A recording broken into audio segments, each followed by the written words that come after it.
Welcome to the Burrow. It's Lala Bunny, head trader at Bimbo Trading Academy. And today we're going to talk about some of my current interests. And as it turns out, number four is actually the biggest red flag in dating, according to young men in the United States.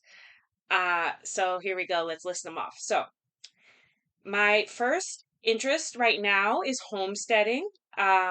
This includes food preservation, canning, dehydrating, prepping, and becoming less reliant on supply chains. And we've seen people have always been doing this, but it was a small segment of society. Now we've seen a bigger interest in regenerative agriculture, homesteading, returning to the land because it's mostly spurred by what happened. Um, I think I'm not even allowed to say this word, but pandemic, so I'm not sure. Um, but when that went down, I was living in an apartment in the city and I noticed, okay, what are the wealthy people doing? Always watch, be like, what are these wealthy people doing? Well, they were moving out of the cities like San Francisco Bay Area, and they were going to the country. They were going to cabin in the woods. They were going to places. They're like, why? Because they had to be in an apartment to be close to their job. When the job shut down, they were like, well, I've got kids running around in this apartment. They're not even going to school. Let's go somewhere towards nature where these kids can play outside in the yard, maybe even get a pool. And that way, when we're locked down, shut down, at least our quality of life is not terrible. So oh, oh no. Let me see. That just got messed up. It was recording. My phone was recording me by accident. Anyway, so I wish I could have just been like, oh, everything's shut down. I had a full-time teaching job at the time. I went to remote. I mean, wouldn't that have been so much nicer if I could have been teaching remotely from a cabin in the woods instead of stuck in my little apartment with roommates?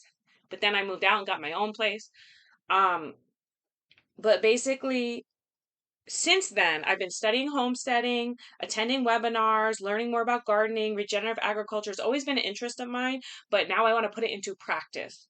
And I've seen every episode of Homestead Rescue on the Discovery Channel.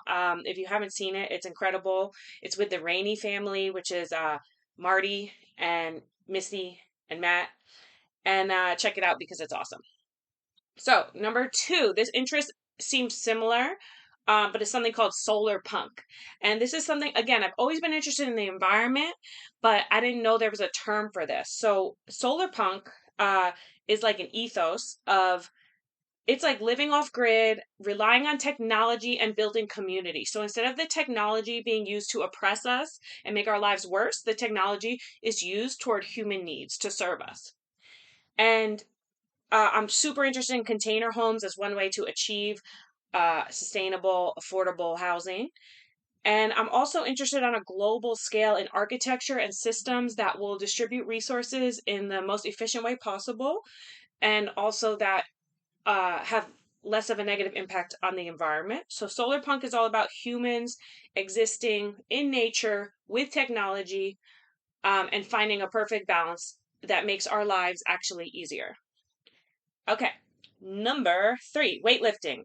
I am interested in strongman competitions, powerlifting, CrossFit, the Highland Games, and these are things I explore on my other channel called Muscle Mommy Central. Number four, this is the red flag. So I'm interested in Marxism and anti-capitalism. And I view everything through this lens. It informs my decisions on how I live my life. And I've read the theory, a lot of it I read in college, and it makes so much sense. So this is actually the 65% of men said that if a woman identifies herself as this on a date, it's a red flag. And the answer is a communist or supporting communism. So if a woman has these values, this survey was of like young men in the United States, and the men do not want to date a woman who has those values. If you don't know what communism is, go ahead, look it up, educate yourself. I believe it's the best system for organizing society. Okay, number five, the stock market. Now, you're like, wait a minute, she just said she was a communist, but she is interested in the stock market. Yeah, I can be both. I can do both. So, the stock market is something that I discovered. And I remember what I said. I was stuck in an apartment and I was like, how can I get to a cabin in the woods? Well, I don't have the resources to do so. So, the stock market is how I'm building my own wealth. to support myself. But also when I have extra, if I really make it to like millionaire status, I'm not going to stop there. I'm trying to build affordable housing for other people, because housing, I almost got evicted. I was very close to an eviction, and going through that process. Oh, I was also had a domestic violence situation. Going through that process, I was like, these women, these people, oh, not only women, anyone, children, people who are a victim of domestic violence, also people in the foster care system, these people need help. They need affordable housing. They need food. They need resources. And I want to help veterans. I want to help anyone who pretty much needs a home. I want to build eco friendly shipping container homes. So if I make money, that's my next thing I'm going to do. Okay. Now, I call myself day trader of the proletariat because I'm not a capitalist. I'm not a member of the capitalist ruling class. I am a member of the working class. That's where I come from. That's where I was born without generational wealth. So I know what I am, where I am in society. And I want to use the stock market as a tool just to take care of my basic needs that actually I believe society should provide for everyone, like housing, food, education, healthcare. Okay. Number 6, travel. Well, I love travel. I would love to visit Japan, Italy, Hawaii, uh, Negril, Jamaica. So those are just some of the countries I'd like to visit, and I hope when I do go to those, because I don't really love flying anymore. So I hope when I go, I can stay for like a few weeks, and that's obviously gonna take a lot of money so that I'm able to do things like that. I'll put it on a channel if I do end up traveling. Okay, number 7, food and restaurants. Now, this is something I've always been passionate about. And specifically, I'm so interested in like the history of food and food as like invention. Like, how did imagine everything that we eat, every recipe, some human had to come up with that and be like, this would taste good with this. And there's a whole like history of that. And I find it very fascinating.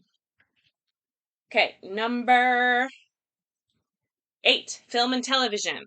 So I also may start another channel for this because um on my stock market channel, it's mostly about finances.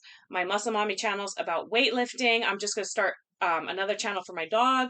So I'm going to have a few, but I would love to just be able to react to film and movies that I see. Because I've been a fanatic for my whole life. That's like my hugest hobby is like watching movies. Okay, number 9, optimization. So I'm obsessed with like good design, products that make life easier, tech, gadgets. It's just something I've always like. I literally have found products that change my life, and I'm like they don't have to be expensive, just little gadgets where I'm like, oh, this is so much better. I wish I had been doing this all along. So I'll always be fascinated with that. And number 10, the natural world. So plants, animals, scientific phenomenon like outer space, natural history, anthropology, history of technology, how humans evolved over time. That's something that'll always fascinate me. And when occasionally I see like little articles where they discovered like a city that was buried or a grave site of humans, and I'm like, oh, I want to know, how did these humans live back then? Is there anything fascinating about that? Maybe there was something that we thought was true that turns out our understanding of it actually has changed based on this new discovery. So I'm constantly interested in like education and learning. So yeah, those are my top 10 interests. And uh yeah, apparently the number one dating red flag for young men in the US is a woman identifying as a communist. So ladies will just have to date other men, because that would be my red flag if they felt that way. So there you go. Have a good one. Happy trading. Bye.